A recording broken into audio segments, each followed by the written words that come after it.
صدیق جان اپنی بڑی خبر کے ساتھ موجود ہے۔ صدیق، آج کی بڑی خبر کیا ہے؟ دیکھیں، اس وقت پورے پاکستان کی نظریں شہر اقتدار پر ہیں، خاص طور پہ شہر اقتدار میں جو چند واقعات جو خواتین کی جان لینے کے حوالے سے ہوئے، خاص طور پر نور مقدم قتل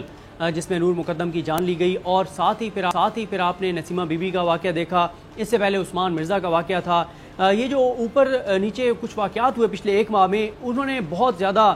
تشویش کا شکار کر دیا تمام اداروں کو، حکومت کو، اور خاص طور پہ سب سے زیادہ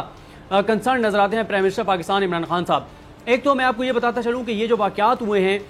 ان واقعات کے بعد حکومت نے اس پر جو ہے وہ غور کرنا شروع کر دیا ہے کہ آخر اس طرح کے بڑھتے ہوئے واقعات کی وجوہات کیا ہیں اور ان وجوہات کو ختم کرنے کے لیے کیا کیا جا سکتا ہے۔ اس میں جو ایک بہت بڑا معاملہ جو حکومت کے سامنے آ رہا ہے وہ یہ ہے کہ اس طرح کے واقعات ہوتے ہیں، اس واقعات کے بعد ایک تو یہ ہے کہ ان کو روکنے کے حوالے سے تو اقدامات ہوں گے، لیکن وہ لانگ ٹرم میں، لیکن جو واقعات ہو رہے ہیں یا خدا نخواستہ ہوں گے یا جو واقعات ہو چکے ہیں، ان کے ذمہ داران کو جلد از جلد کیسے کیفر کردار تک پہنچایا جا سکتا ہے۔ اس میں بہت بڑا معاملہ جو ہے وہ پراسیکیوشن کا ہے، جو کہ ظاہر حکومت کے انڈر آتی ہے چیز کے، پراسیکیوشن کو کیسے بہتر بنایا جا سکتا ہے۔ دوسرا اس میں یہ ہے کہ جب معاملہ عدالت میں جائے تو عدالت میں پہلے ہی عدالتوں میں لاکھوں کیسز پینڈنگ ہیں، جب بھی کوئی کیس جاتا ہے سال تک وہ پینڈنگ رہتا ہے، پھر آہستہ آہستہ وہ خاموشی ہو جاتی ہے۔ پھر اس میں ایک اور جو معاملہ آتا ہے وہ ہے کہ فریقین کی صلح ہو جاتی ہے، لیکن اس بار ان واقعات کے بعد پرائم منسٹر پاکستان عمران خان صاحب نے مشاورت شروع کر دیا ہے اور بڑے اقدامات کرنے جا رہے ہیں کہ کس طرح سے اس طرح کے کیسز میں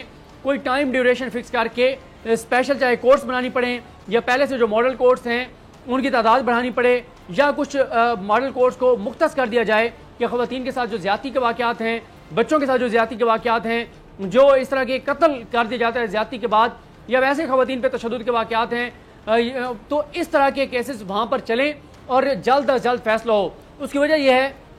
اس طرح کے بڑھتے ہوئے کیسز کی ایک وجہ یہ بھی بتائی جاتی ہے کہ جب یہ معاشرے میں ایک میسج یہ ہے کہ آپ اس طرح کے واقعات کریں، اس کے بعد پیسہ دیں اور صلح کر لیں، اس کے لیے بھی یہ ہے کہ اگر اس کیس میں، نور مقدم کے کیس میں، اگر جس طرح اس کے جو قاتل کی پارٹی ہے یا فیملی ہے وہ بااثر ہے، وہ پیسے والے ہیں، تو اگر وہ صلح بھی کر لیتے ہیں نور مقدم کے والدین سے، جس کے ابھی چانسز نظر نہیں آتے لیکن ظاہر ہے اس امکان کو رد نہیں کیا جا سکتا، تو بھی حکومت اس کیس کو آگے لے کر چلے گی، یعنی اس فیملی کے ساتھ صلح سے بھی جو مبینہ قاتل ابھی ہم کہیں گے قانون کی نظر میں، لیکن کیونکہ یہ جو چیزیں رپورٹ ہوئی کہ اس نے اعتراف کر لیا ہے، سب چیزیں پتہ ہیں، تو واضح تو ہے، لیکن ظاہر ہے جب قانونی طور پہ ان کو ڈکلیئر کر دیجیے گا قاتل، تو پھر ہم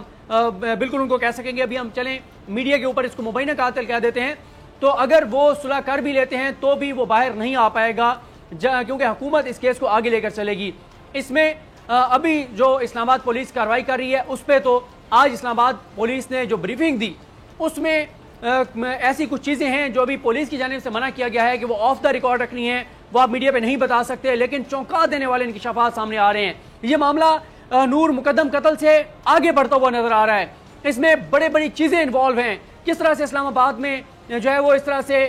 بڑے جو مافیاز ہیں وہ کس طرح کا دھندا کر رہے ہیں، کس طرح کی چیزیں چلا رہے ہیں، ان تمام چیزوں پہ بھی اب اداروں کا کنسرن نظر آتا ہے۔ خاص طور پہ میں ایک چیز کے بارے میں آپ کو بتا دوں جو لگ رہا ہے کہ مستقبل قریب میں ایک بڑا کریک ڈاؤن ہوگا ان لوگوں کے اوپر جو منشیات فروشی کے دھندے میں ملوث ہیں، اور اسی طرح سے جو تعلیمی اداروں میں منشیات کی فروخت اور منشیات فراہم کرنے کے حوالے سے جو لوگ انوالو ہیں۔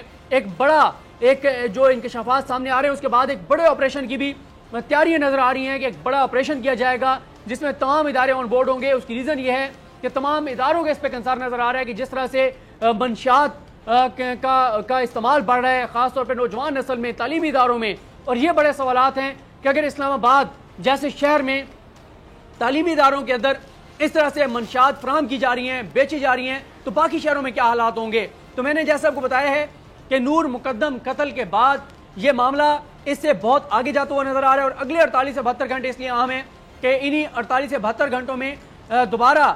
جو قاتل ہے ظاہر جعفر اس کو پیش کیا جانا ہے، اور ساتھ ہی جو اس کے والدین ہیں ان کو بھی ان کی ضمانت کا کیس بھی 30 تاریخ کو لگا ہوا ہے۔ اس میں ایک اور چیز آپ کو امپورٹنٹ بتا دوں وہ یہ ہے کہ اس کے جو کال ریکارڈ ہے وہ اداروں نے حاصل کر لیا ہے، جس میں یہ پتہ چل چکا ہے کہ قتل سے پہلے اور قتل کے فوراً بعد کس کس کو کال کی گئی۔ اس کے علاوہ اس کا بہت سارا ریکارڈ، بہت ساری چیزیں، اور ساتھ ہی کیونکہ اس کے بارے میں یہ ہے کہ باہر بھی اس کا کوئی کرمنل ریکارڈ ہے، یہ اس طرح کی وہ ایکٹیویٹیز کرتا رہا ہے، یا والدہ کے اوپر جو ایک رپورٹ ہوا کہ والدہ کے اوپر اس نے ایک بار تشدد کی کوشش کی تو اس کے اوپر اداروں کو وہاں مطلع کیا گیا ہے بیرون ملک. تو جس ملک میں وہ رہے ان ملکوں میں بھی لیٹر لکھ دیے گئے ہیں اور اب ان ملکوں سے اس کے ریکارڈ کا جواب جو آنا ہے اس کا انتظار کیا جا رہا ہے. تو اس بار جیسے کہ پرائم منسٹر پاکستان عمران خان صاحب نے ہدایات دی ہیں کہ کسی طور پہ بھی قاتل نہ بچ پائیں اور نسیمہ بی بی کا کیس ہو یہ کیس ہو یا عثمان مرزا والا معاملہ ہو عمران خان صاحب سخت سے سخت سزائیں چاہتے ہیں اور اس کے لیے